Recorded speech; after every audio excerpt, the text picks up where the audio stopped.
Hello, hello, my beautiful YouTube family. Welcome back to the E portion. No! Welcome to the L portion of T.E.L.L Joanne. The L portion of T.E.L.L Joanne. L stands for learning. Guys, I know you guys are so used to me saying E portion. Clearly, I am used to me saying E portion also. But this is season 2, so we are officially kicking off the learning portion of T.E.L.L Joanne. For those of you guys who wanted to know what T.E.L.L Joanne stands for, it stands for therapy, T, E, entertainment, L, learning, L, laughing. T.E.L.L Joanne. Guys, I am super excited. I know some of you guys like, Joanne, I didn't even know there was a season 1. Yes, you guys were enjoying the season 1 where we were focused mainly on the E portion for entertainment, and now we are going to do the L portion for learning. So within the L portion, I felt like this is the time for us, for me definitely, to learn a lot more, go deep dive into the entertainers that we have been listening to, right? I want to know the person behind the person. So we're going to be learning more, whether it's interviews or interviews from the person or from other people. We're going to be learning more about the interviews from musicians, actors, dancers, comedians, athletes. We're going to be learning more about some documentaries. We're going to be learning more about travel, so places that we may want to see. So we're going to be learning a little bit about that. We're going to learn more about history, finance, and housing. Guys, I actually have a couple of people lined up in each of these categories for them to come, and we can do a live E and Q, but this is down the line to see what we're doing. But right now, your girl is going deep dive to get to know the person behind their artistry. All right, so that is the L portion of T.E.L.L Joanne. So, oh my God, I got a new cup. Yes. This is for the L portion. Okay. Like I said, every day at 8 p.m. will be the L portion, and then 2, 4, and 6 every day will be the E portion. It's going to continue every day, 2, 4, and 6, and then 8 o'clock will be the L learning portion of T.E.L.L Joanne. So without much more talking is what I mean. If you are part of the family, you already know what we're about to do. But if you're new to the channel, this is when I say hello, welcome. Now, put me on pause to get yourself a beverage of choice. Hit that subscribe button so you can become part of the family. And on a count of 3, we're going to do a cheer. Ready? 1, 2, 3.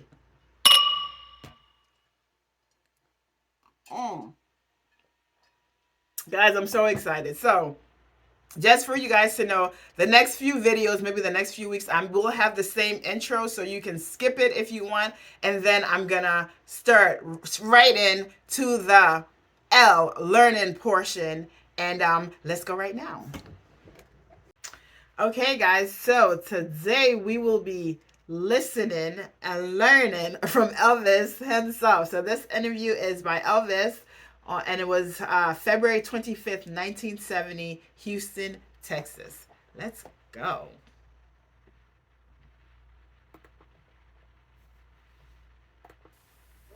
Nice, so I like it, boy. Compared to Las Vegas.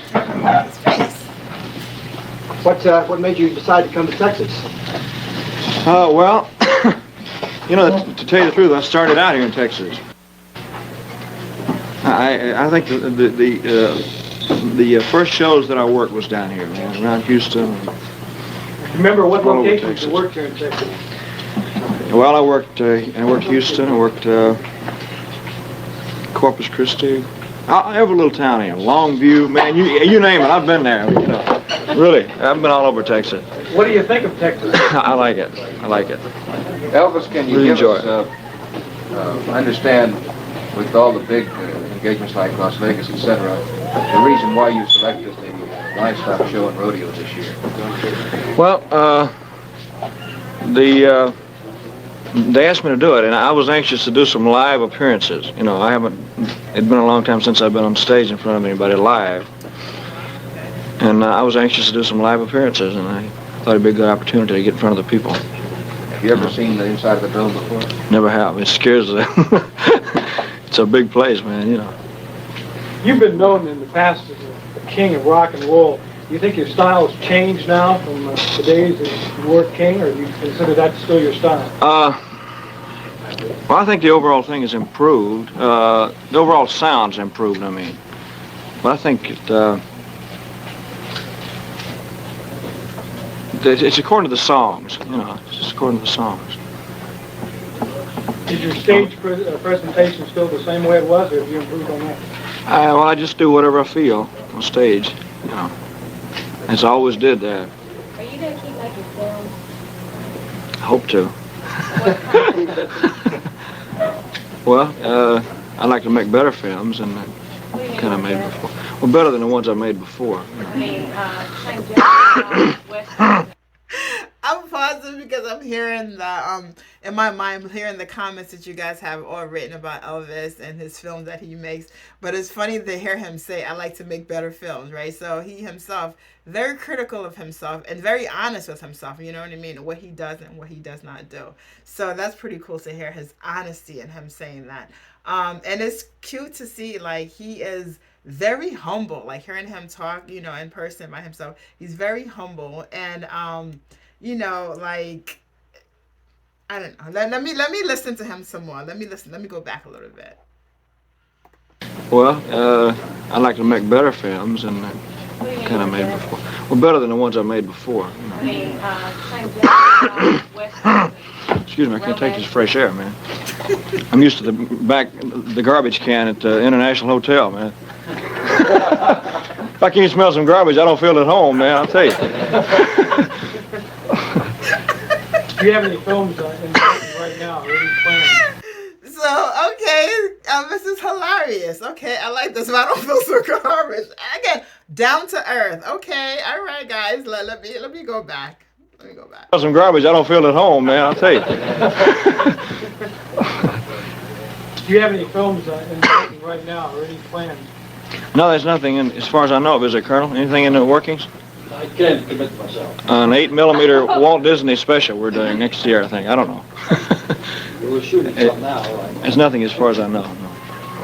When you look at your opportunity to go and try to fill up the Astrodome, Well, it'll be the type of stuff that I do. It's a mixture of things, you know. It's a little rock and a little. All right, so this is live. What comment below, guys? What did I just see just now? Like, is it that he is very tired and then he's trying to keep himself up? Is it that he's very sick and then they have him interview? Because clearly there's a lot of coughing going on. Comment below. Let me know what I just saw. Let me know the story behind what he just did with his eyes and everything. All right, guys? Let me know. Let me go back again. Stuff that I do. It's a mixture of things, you know. It's a little rock and a little country western Essentially flavor. the same show you do at the International Hotel? Yeah, it's the same type of thing. A lot of different type of songs. So I just hope I can put on a good show, Whatever man. happened to the Jordan Ayers? I can't get them out of Nashville, man. They got stuck in Nashville, and you know, they make so much money, and they do so well in Nashville. You can't get them out of there. You know. Do you have any thoughts about the rising interest in country music? I think it's fantastic. You see, country music was always a part of the influence on my type of music anyway. It's a combination of country music and gospel and rhythm and blues all combined is what it really was. As a child, I was influenced by all of that. Hear him Do you say consider something, yourself guys. basically a country music singer then? I would hate to say strictly country because of the fact that I liked all different types of music when I was a child. You know, of course, the Grand Ole Opry was the first thing I ever heard, probably.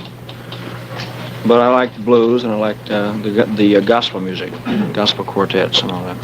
Did you ever pull out any of those old records from the Sun label and listen to them at all? They sound funny, boy. They got a lot of echo on them, man, I'll tell you. But that's what I mean. I think the overall sound has improved today, you know. In other words, you are available to the public only in films Yeah. for a long period of time. Well, I think the most important thing is the inspiration that I got from a live audience. I was missing that. I didn't. Was it rough at the International? Was it a little bit of a strain on you after not being outside of It was always tough, but I enjoyed it. I enjoy it. Like I know I'm going to enjoy it here because it's live audience and it makes a world of difference. Let me ask you one thing. What's your father up to? He's around here somewhere. Ask him. I don't know. Daddy, what are you up to? Skip the phone, will you? Mr. Presley? Elvis, I want there's you to meet evidence of Mr. Elvis's father, Mr. Vernon Presley. Could you come right in and sit down? Lord, don't sign nothing unless I I can't write. I never signed it. It's just fresh air, man. Elvis, there's quite an evidence of sartorial splendor. Does this indicate that the What? What? the attire is not one that we're familiar with seeing? It was taken from a karate suit, just a regular karate type outfit. Are they coming to get me? Is that it? I mean, does this indicate that with your type dress and everything now that you're changing a little bit of style, perhaps in deference to what you did a few years ago? I don't know. I think that you'd have to see the show. You know, it's difficult to tell. I don't feel any different. You know. I don't think the dress has that much to do with it. I got the idea from a karate suit because I studied karate for a long time, and I had to make up a couple of suits like it. What do you do for relaxation? You said you study Karate. If you can relax doing this, I don't know. No, I read a lot and go horseback riding and stuff like that. Do you still live principally in Memphis. So I like hearing everybody talk about Elvis, but I'm actually loving hearing him talk himself and then seeing his whole personality. It's so funny, right? Because when he gets on stage, I'm like, oh my God, he has such charisma. He controls the audience, and he's a showman. You know what I mean? And it's kind of pretty cool. It is pretty cool to watch him do the interview and seeing this different side of him, because I do see like he's a shy person. He's a humble person.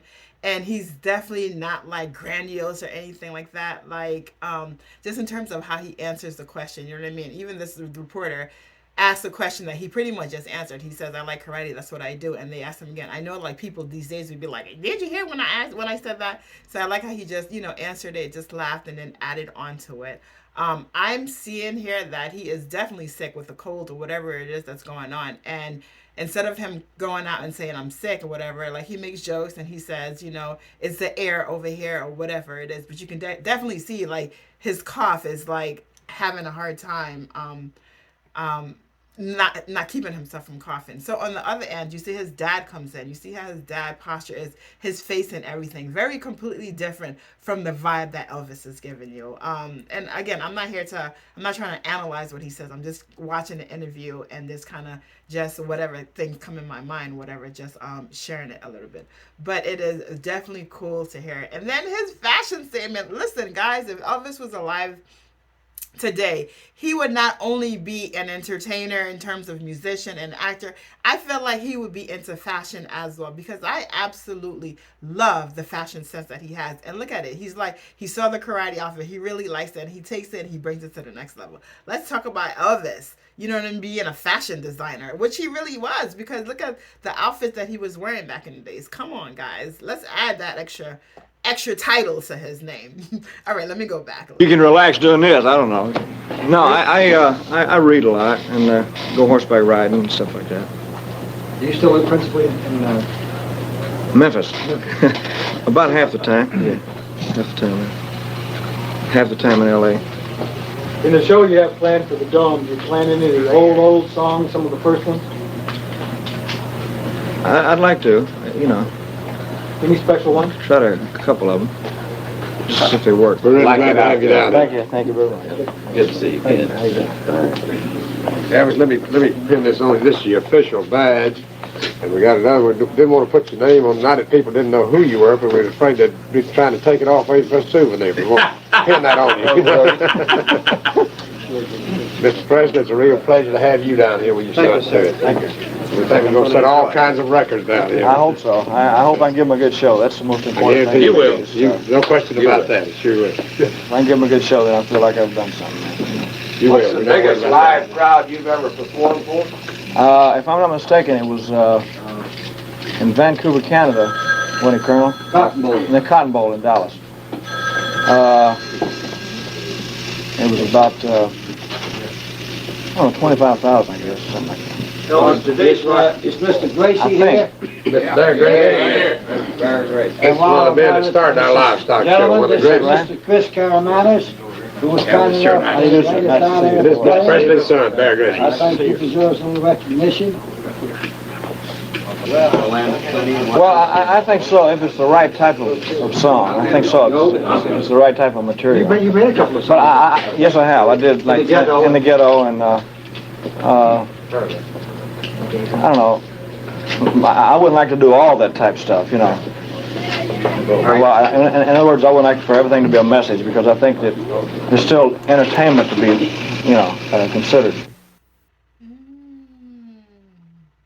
I like that. In the end, I like everything to be a message. It's so interesting, right? Because like, guys, definitely watch my Eva Cassidy learning segment if you have not, because I'm actually thinking about her as he says that, right? It's like she got a chance to do everything that she wanted to do, get to choose her own path while she was alive.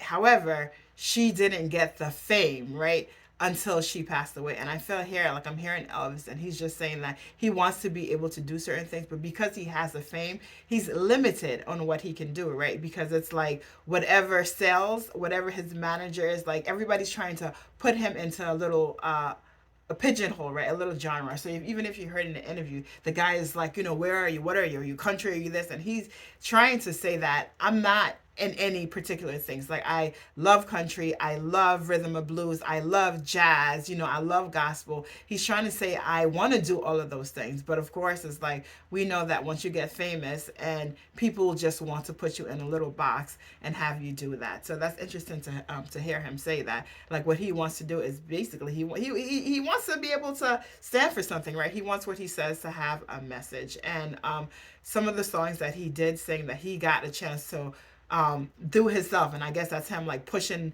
the envelope, being a rebel. He got to do him. He got to say messages, and it is definitely heard by us. I definitely enjoy listening to him, and I got a little sense behind what's going on, and I get from him what he's saying, that the movies that he did, he's just like he wants to do better movies. So you got him saying that. I got him he's saying that, you know, he loves being on stage, he loves the audience, he loves the people. So I hear that from his own mouth.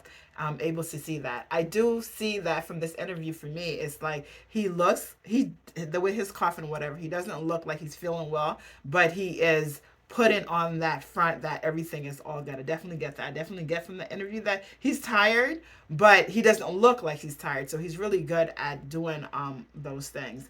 But it's really, really, really great seeing him, and I definitely want to see more interviews of him so I can see him, his words, and him saying things. And that's just that. So that was my first interview of listening to Elvis Presley, February 25, 1970. And I will most definitely have more interviews because I want to hear the man himself speak. So on that note, guys, remember every single day at 8 p.m. we will be doing the L portion of Tell Joanne, where I will be learning about the people behind their artistry.